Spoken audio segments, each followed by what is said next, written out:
Assalamualaikum warahmatullahi wabarakatuh. Pemirsa, kembali lagi bersama saya, Siva Maharani. Tentunya masih di Haluan Indonesia Televisi yang selalu memberikan berita secara terkini dan juga terpercaya. Berikut berita dari kami hari ini.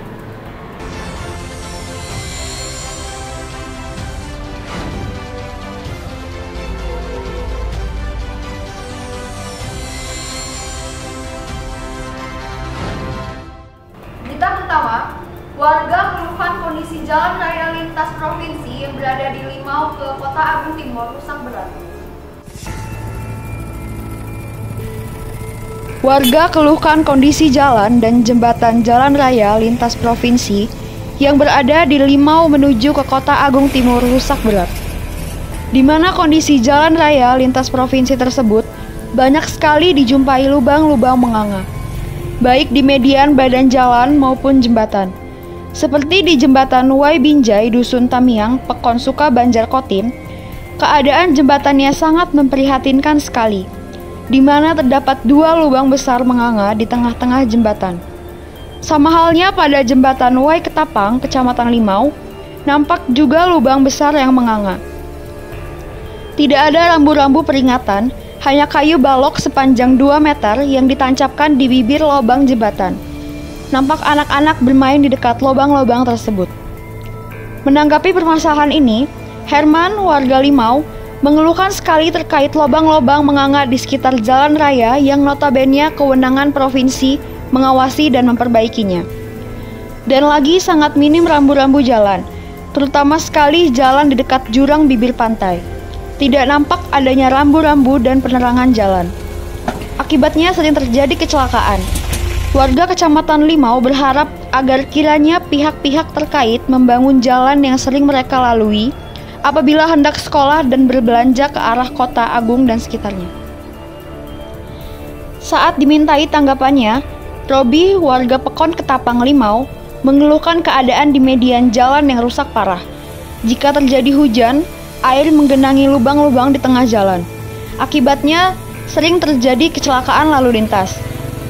Apalagi tidak terdapat rambu-rambu peringatan lalu lintas di sekitar jalan yang dilalui.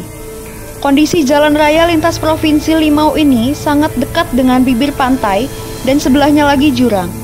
Jika terjadi hujan deras, sering terjadi bencana longsor, sehingga material longsor berupa tanah dan kerikil bertebaran di jalan. Hal yang sama disampaikan oleh Idham Khalid, seorang pelajar yang setiap harinya melintasi jalan raya provinsi ini. Ia mengeluhkan kondisi jalan dan jembatan yang minimnya rambu-rambu peringatan di median jalan dan jembatan yang rusak. Kekhawatiran warga pengguna jalan jika melintas pada malam hari, selain minimnya rambu-rambu peringatan, juga minimnya lampu penerangan jalan, apalagi kanan kiri jalan kondisinya jurang yang curam, sehingga dapat saja terjadi kecelakaan, bahkan merenggut korban jiwa. Harapannya agar pihak-pihak terkait segera memperbaikinya. Tujuannya agar masyarakat mendapatkan pelayanan yang baik, sehingga masyarakat produktif ke depannya. Banjir, banyak yang nyangkut kayu-kayu besar itu, maka airnya kan menguap ke atas. Jembatan apa itu, Pak, yang tersangkut? Yang di Ketapang. Ini jembatan Belebu. Kalau jembatan Wai Ketapang tuh, Pak, yang ambrol itu? Sudah lama itu. Itu apabila tidak cepat diperbaiki itu dampaknya itu sangat bahaya sekali. Ya ini alasannya mereka nanti kami kerjasama dulu sama kabupaten. Pas kami tanya dari waktu itu dari pegawai-pegawai dari provinsi PU dari PU. Mereka pas memeriksa waktu talut, waktu ini beronjong. Tahun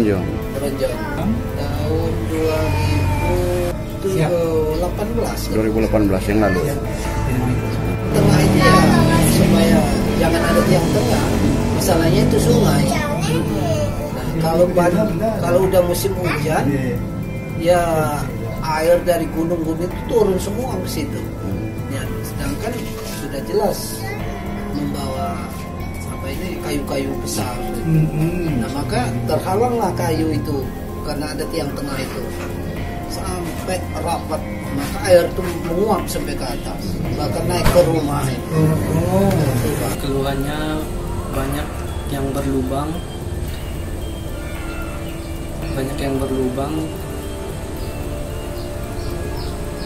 dan banyak batu-batu kerikil yang bisa menyebabkan terjadinya kecelakaan.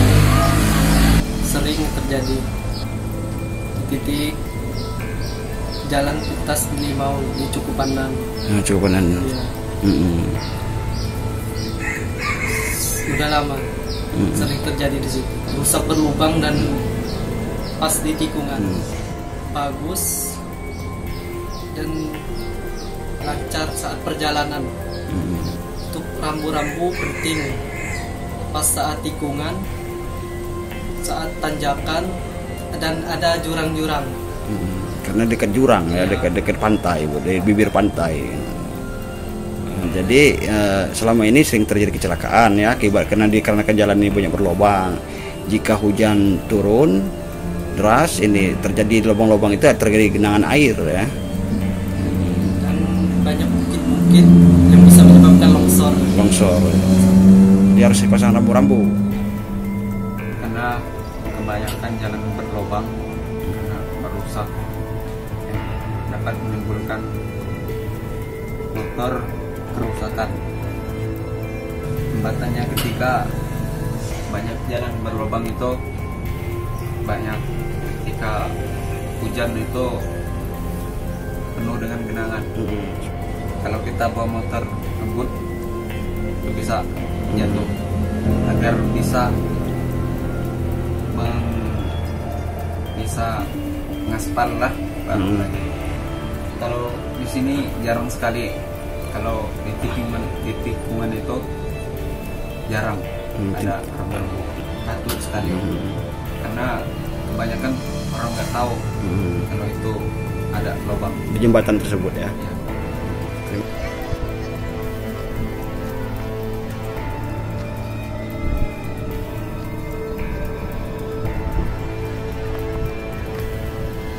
Dari Rodial dan Anton, Haluan Indonesia Televisi melaporkan. Berita terakhir, pembangunan di Kabupaten Lampung Utara yang menghabiskan dana ratusan juta rupiah terbengkalai dan sangat memprihatinkan.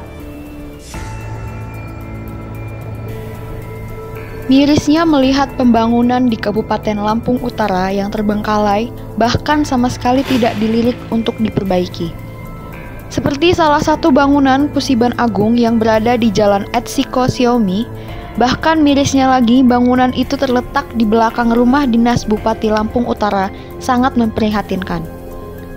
Banyaknya fungsi gedung Pusiban tersebut pada masa sebelum terbengkalai, tempatnya para kader-kader berkumpul dan semua organisasi kepemudaan. Dalam hasil pantauan, gedung tersebut sudah tidak terawat dan dipenuhi tanaman liar serta semak belukar yang sudah berada di mana-mana. Bangunan yang cukup megah yang ditafsirkan menghabiskan dana ratusan juta rupiah tersebut sudah rusak. Jendela yang terlepas, dinding yang kumuh, lantai yang mulai mengelupas, dan atap yang hancur.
Kalau berdirinya Musiban Agung itu saya nggak tahu. Semenjak saya ingat bahwa itu sudah berdiri. Dan untuk renovasinya terakhir itu kalau nggak salah saya ingat itu transisi antara Pak Jenal dan Pak Agung. Proyek itu direncanakan oleh Pak Jenal untuk renovasi, dilanjutkan ke Pak Agung. Tapi kelanjutan dari Pak Agung kita sendiri nggak tahu.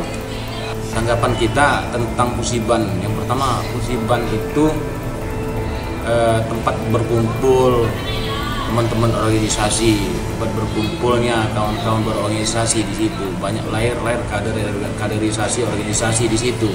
Apakah organisasi profesi, organisasi kepemudaan, banyak lahir di situ. Salah satu contohnya Ketua DPP Gapensi Indonesia itu musda pertama dia di situ. Dan itu juga banyak orang-orang yang sudah melakukan resepsi di Musiban Agung yang saat ini sudah sukses gitu kan. Harapan saya ke depan kita berharap Musiban Agung itu kembali ke seperti semula, digunakan untuk dari acara organisasi, resepsi, dan kita berharap juga pemerintah daerah bisa ngejamu tamu-tamu dari luar itu di Musiban Agung, mengingat rumah dinas bupati pas di berdekatan dengan Musiban Agung.